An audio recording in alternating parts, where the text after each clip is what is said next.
Hello, and I welcome you to this edition of Counselor's Corner. The last time we were together, we considered the three areas that are done in temperament assessment. And with this edition, I want to answer one of the most important questions and one of the most frequently asked questions that I am asked and all of us are asked, and that is this. What is the difference, or what are the differences between temperament, character, and personality? Are there differences, or are they just different words of the same thing? No, they are very different. Now, it can get a little complicated. I'm going to try to break it down so it's real easy for all of us to understand and give you a couple of examples.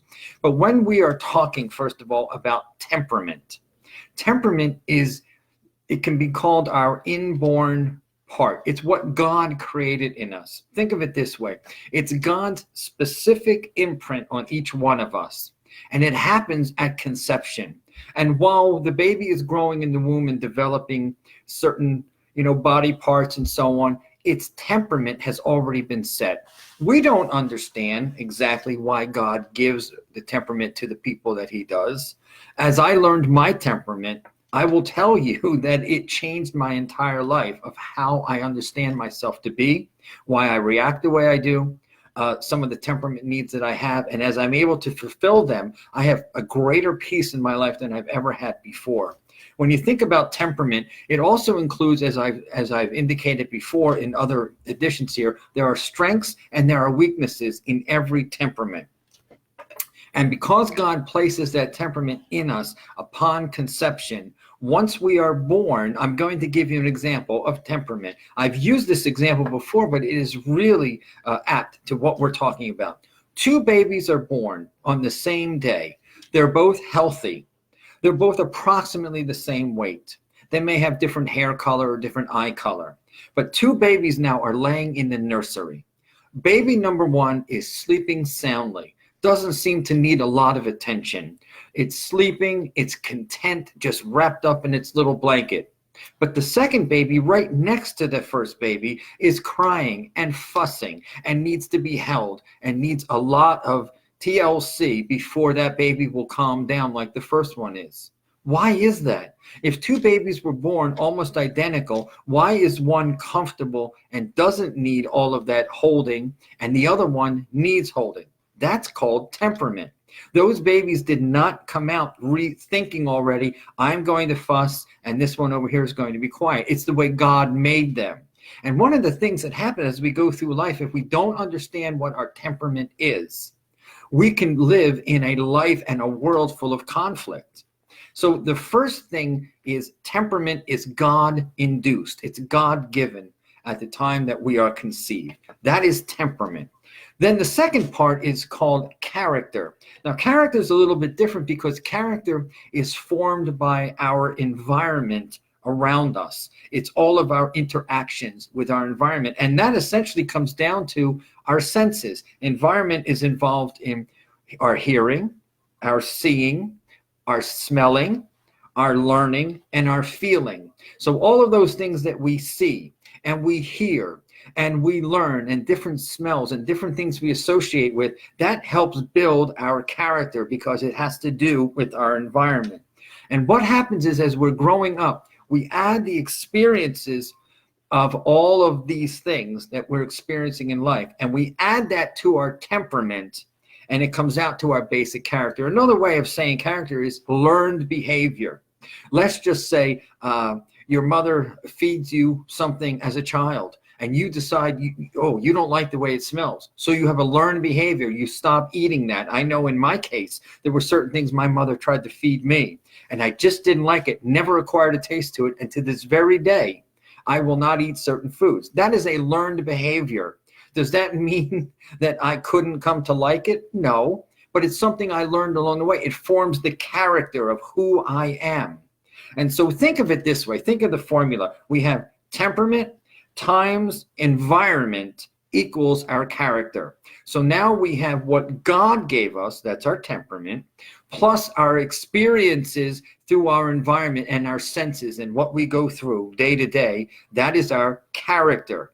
And that comes from temperament, and environment equals our character. But you see, now there's a third there's a third part of it, and that is called personality. Very often, don't we interchange the words, well, that's just my personality, or that's just his character. His character is like that, or his personality. They are two very different things. So here's what the difference is between character and personality. Personality is self-induced. It's what we do to ourselves. It's not God-induced.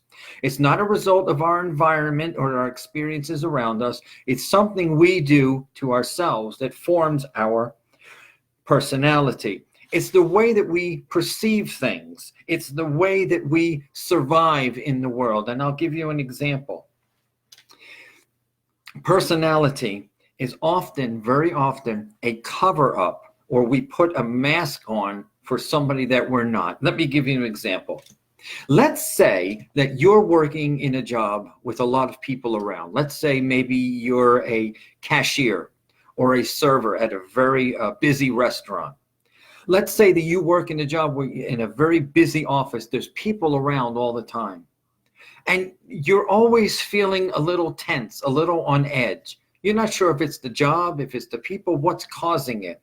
Because the real you, your temperament might be that you're more, let's say, of a melancholy. You're more of a loner. You're more of a person that would like to work on his or her own.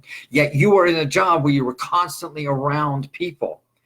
What happens is, in order to survive, if you're a server, let's say, or you're a cashier, what do you have to do a good job?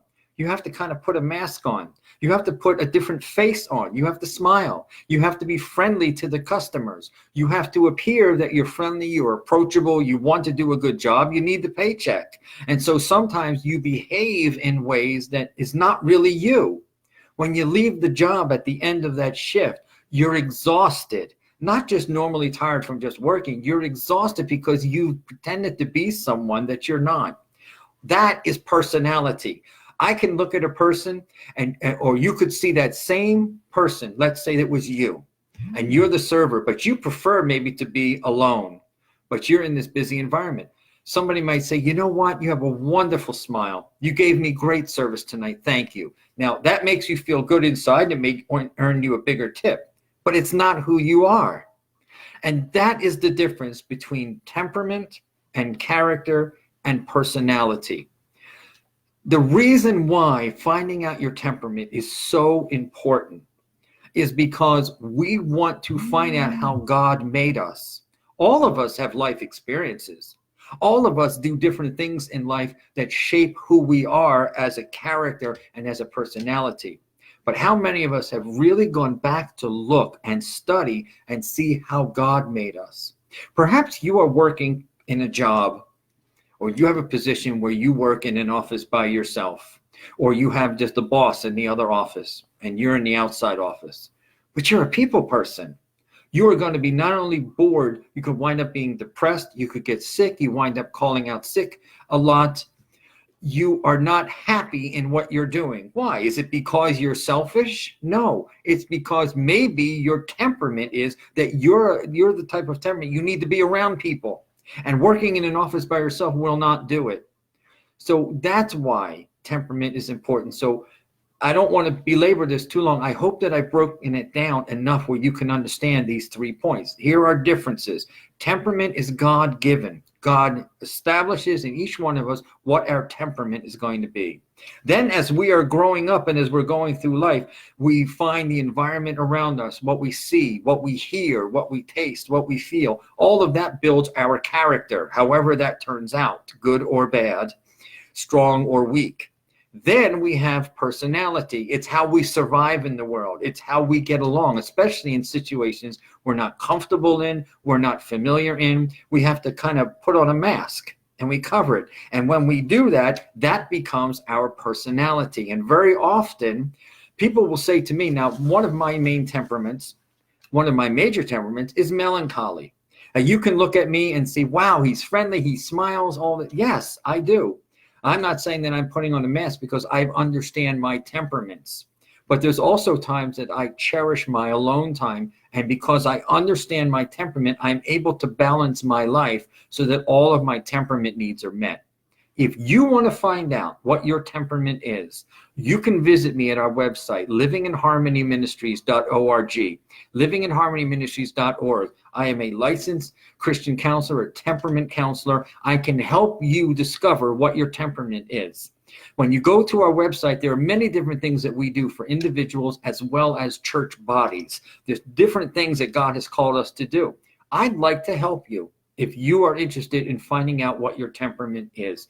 Stop by and see us at livinginharmonyministries.org. We have a live chat there that you can talk to us. You can leave a message for us. You can read all the information about what we're doing. And if I can be a help to you, I would love to do that. I want to thank you for sharing some time with me for this Counselor's Corner. God bless you.